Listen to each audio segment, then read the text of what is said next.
La batalla de Trafalgar fue un combate por mar donde se enfrentaron dos flotas, la flota inglesa de 27 barcos contra la flota franco-hispana de 33 barcos, es decir, 18 franceses y 15 españoles, el 21 de octubre de 1805 en el Cabo de Trafalgar. España, durante las guerras napoleónicas, de hecho fue la batalla naval más grande durante las guerras contra Napoleón y una de las más grandes de la historia militar y naval, y mi batalla naval favorita. Pero antes de la batalla, unas cosas que fueron decisivas. Los barcos franceses estaban bien hechos, pero la Revolución Francesa dejó a muchos inexpertos al servicio de la Marina francesa, y serían comandados por un hombre llamado Pierre-Charles Silvestre de Villeneuve, un hombre desprestigiado que no gozaba de confianza tanto de sus aliados como de su propio gobierno, siendo la pregunta, ¿por qué lo dejaron al mando? Y para colmo ya había sufrido una derrota en el Cabo Finisterre. Ahora los españoles, antes de Trafalgar los españoles e ingleses, tuvieron una guerra pero terminó en un tratado de paz, y aunque España ganó las últimas batallas, los españoles quedaron muy debilitados. Luego los barcos quedaron en mal estado por falta de dinero, y peor, en Andalucía, España, hubo una fuerte epidemia que afectó más a su personal, por lo que reclutaron rápidamente soldados de tierra, mendigos, granjeros, delincuentes y demás de por ahí. Y los ingleses por otro lado. Todo su personal profesional y experimentado, muchos ya habían combatido a los franceses y españoles en otras batallas y estaban comandados por Horatio Nelson, o mejor dicho, el almirante Nelson, quien ya era famoso por batallas anteriores. Claro, si se le cuestionó por un ataque a una ciudad danesa por los daños causados. Bueno, poco antes de la batalla, las flotas francesa y española se reunieron, y los españoles nunca estuvieron de acuerdo con los franceses, pero ya se tomaron las decisiones. Cuando fue el día de la batalla, se vieron las flotas, los ingleses en paralelo y la combinada en columna, y es cuando el almirante Nelson dio un mensaje a la flota. Inglaterra espera que cada hombre cumplirá son su deber, y luego dijo, atacad al enemigo de cercas, y es cuando un barco español llamado el San Agustín hace un primer cañonazo seguido de otro español, el Monarca.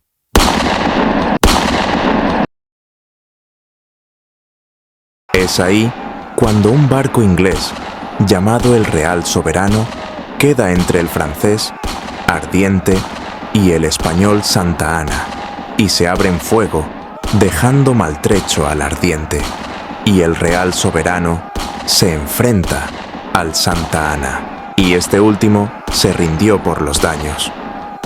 El barco del almirante Nelson, el HMS Victory, se lanza contra el Charles el Bucentauro, pero Nelson es más listo y se posiciona de tal forma que ataca al Bucentauro.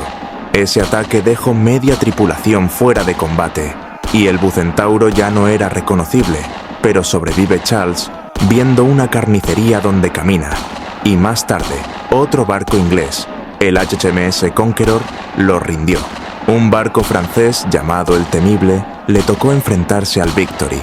Este era menor en tamaño y armas, por lo que tuvo que aumentar su nivel de disparos, e hizo un tonto abordaje, pero fracasa, pero los francotiradores franceses barren la cubierta, y uno le da a Nelson de gravedad, y lo bajan abajo.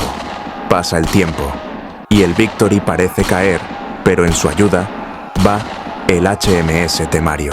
El Temerario llega por un costado desprotegido del Temible, y lanza un feroz ataque dejando al Temible sin castillo de popa. Pierde los palos mayor y de mesana y 5/6 partes de su tripulación quedan fuera de combate y dejando una carnicería en la cubierta, y se rinde.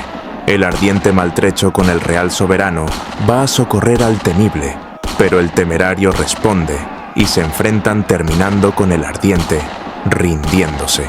El barco español, Santísima Trinidad, siendo uno de los principales de España, se queda rodeado de 9 barcos ingleses. Le ofrecen rendirse, pero no, por lo que atacan y lo convierten en un gigante casco bamboleante y se rinde. El San Agustín, que disparó primero, quedó rodeado por 3 buques ingleses, pero lucha y se rinde. Un francés vio que la batalla está perdida y huye con 4 barcos. Un barco español, el San Ildefonso, acude en ayuda de los suyos, pero 3 barcos ingleses se lanzan contra él y se rinde el Ildefonso tras una lucha desesperada. Otro barco español, el Argonauta, derrinde por un duro ataque de un barco inglés. Unos barcos ingleses deciden capturar otro barco español, el Príncipe de Asturias, que está luchando con otros 2 ingleses. Y ya empezaban a caerse sus palos, pero otro barco español logra llegar y ayuda a retirarse. Junto con otros barcos destrozados, se retiran. Atrás quedó un español llamado San Juan Nepomuceno, que se rindió pero sí luchó bravamente. Justo cuando la batalla continuaba, un barco francés llamado el Aquiles comenzó a incendiarse y su tripulación no fue capaz de apagarlo. Se lanzan al agua y ese incendio alcanza la Santa Bárbara.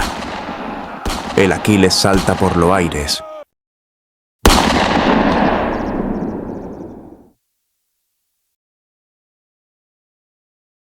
El ruido de la explosión sobrepasa la batalla y se detiene todo. Media hora después terminó la batalla con la combinada casi aniquilada. El Temible se hunde con muchos heridos. Todavía a bordo, llegaría una fuerte tormenta que remató a la combinada, como el Santísima Trinidad y el Bucentauro, que había sido recuperado por una rebelión. Pero se salvó del clima. Otros barcos de la combinada fueron a buscar a los que podrían recuperar y logran rescatar al Santa Ana. El 3 de noviembre, los ingleses capturaron a los 4 barcos que huyeron de la batalla. La victoria inglesa le dio el dominio marítimo durante la guerra, y desde ahí hasta la Segunda Guerra Mundial fue mayor potencia naval. Los franceses aún fueron la mayor amenaza hasta su derrota en Waterloo, pero siguió siendo potencia naval. Y España perdió el primer lugar y comenzaría su declive, porque sus colonias empezarían su lucha por la independencia, pero su verdadero final fue en 1898 por una guerra con Estados Unidos. Pierre-Charles Silvestre de Villeneuve sobrevivió y fue prisionero, pero lo dejan libre bajo palabra. Y esa fue su sentencia de muerte, porque regresó a Francia, donde ya lo esperaba Napoleón, porque fue encontrado muerto en hotel apuñalado, y se cree que fue Napoleón el autor intelectual. Hasta la fecha muchos españoles lo culpan por la derrota. De más está decir que fue enterrado sin ceremonia. El HMS Victory fue reparado de forma básica para luego regresar a Inglaterra, y cuando regresó fue reconstruido y siguió en servicio hasta 1812, donde aún permanece incluso después de algunos bombardeos nazis. Y lo volvieron a reparar. Hasta hoy recibe muchos visitantes al año y aún está en condiciones para navegar. Horatio Nelson fue enterrado como un héroe. No se supo de la victoria, pero cuando seguía agonizando, supo que 14 barcos enemigos se rinden, y los ingleses, ningún barco.